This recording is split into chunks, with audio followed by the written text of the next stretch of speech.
ସମସ୍ତଙ୍କୁ ନମସ୍କାର।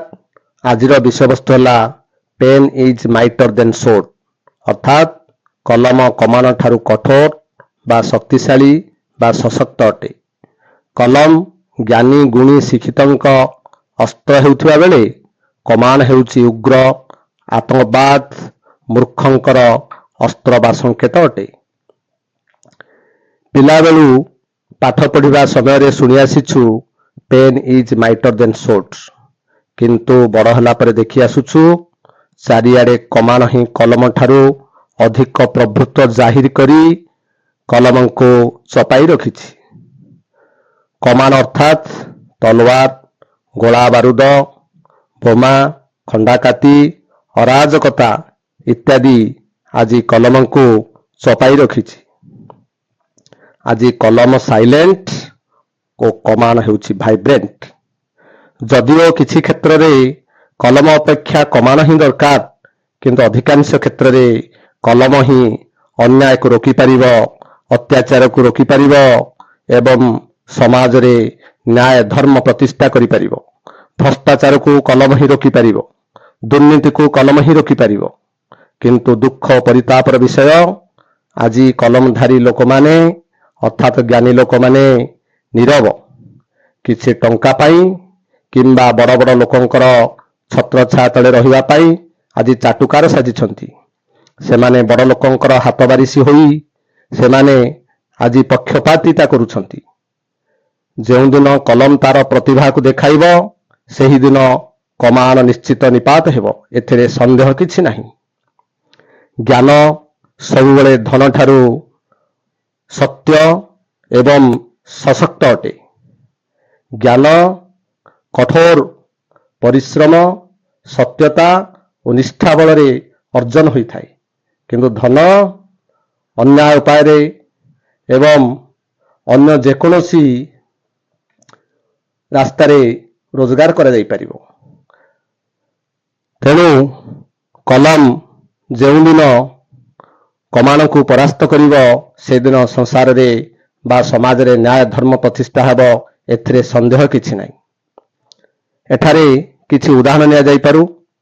ପ୍ରଥମ ଉଦାହରଣ ହେଲା ଦେଶର ବିଚାରପତି ମାନେ, ଆଇଏଏସ୍ ମାନେ, ଆଇପିଏସ୍ ମାନେ ଓ ବଡ଼ ବଡ଼ ପ୍ରଶାସନିକ ଅଧିକାରୀ ମାନେ, ସାମ୍ବାଦିକ ବନ୍ଧୁଗଣ, ଟିଭି ଓ ପତ୍ରପତ୍ରିକାର ସମ୍ପାଦକ ଓ ମାଲିକ ମାନେ ଯେଉଁଦିନ ନିରପେକ୍ଷ ହୋଇ ସମାଜର ଅନ୍ୟାୟ ଅନୀତି ବିରୁଦ୍ଧରେ ଲେଖିବେ, ପ୍ରଚାର ପ୍ରସାର କରିବେ, ତାଙ୍କ ରାୟକୁ ନିରପେକ୍ଷ ଭାବରେ ଯେଉଁଦିନ ସେମାନେ ଦର୍ଶାଇବେ, ସେହିଦିନ ଅନେକ ମାଫିଆ, ଅନେକ ମିଛୁଆ, ଅନେକ ତଲୱାରଧାରୀ, ଅନେକ କମାଣଙ୍କର ଶାସନ ବା ସେମାନଙ୍କର ଡିଣ୍ଡିମ ନିପାତ ହେବ, ଏଥିରେ ସନ୍ଦେହ କିଛି ନାହିଁ। ଅନ୍ୟ ଏକ ଉଦାହରଣ ହେଲା ଦେଶର CBI, crime branch, ED, income tax, GST ବିଭାଗ, ଭିଜିଲାନ୍ସ ବିଭାଗ, ଏସଆଇଟି ବିଭାଗ ଇତ୍ୟାଦି ଯେତେ ଦୁର୍ନୀତି ନିବାରଣ ଏବଂ ଅନ୍ୟାୟ ଅତ୍ୟାଚାର ରୋକିବା ସଂସ୍ଥା ଦେଶରେ ଅଛି ବା ପୃଥିବୀରେ ଅଛି, ସେମାନେ ଯେଉଁଦିନ ନିରପେକ୍ଷ ଭାବରେ ଏବଂ ତାଙ୍କର ନିୟମ ଅନୁଯାୟୀ, ସମ୍ବିଧାନ ଅନୁଯାୟୀ ଯେଉଁଦିନ ସେମାନେ କାର୍ଯ୍ୟ କରିବେ ଏବଂ ଲୋଭ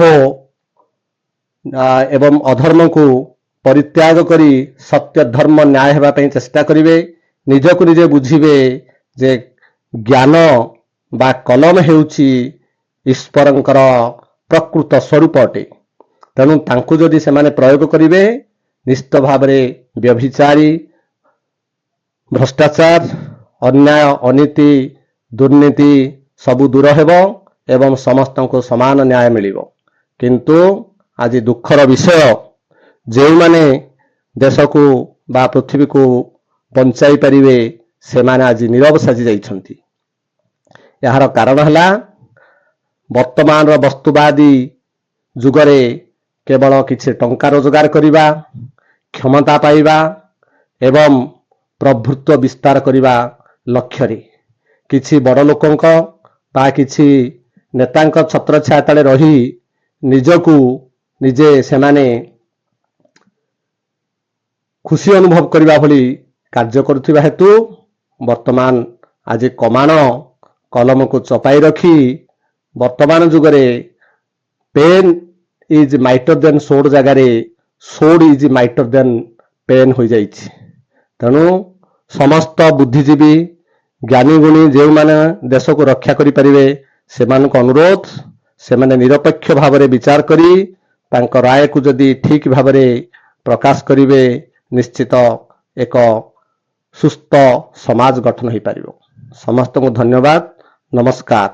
ମୁଁ ଡକ୍ଟର ଅଶ୍ୱିନୀ କୁମାର ରାଉତ, ସହକାରୀ ପ୍ରଫେସର ଗଣିତ ବିଭାଗ।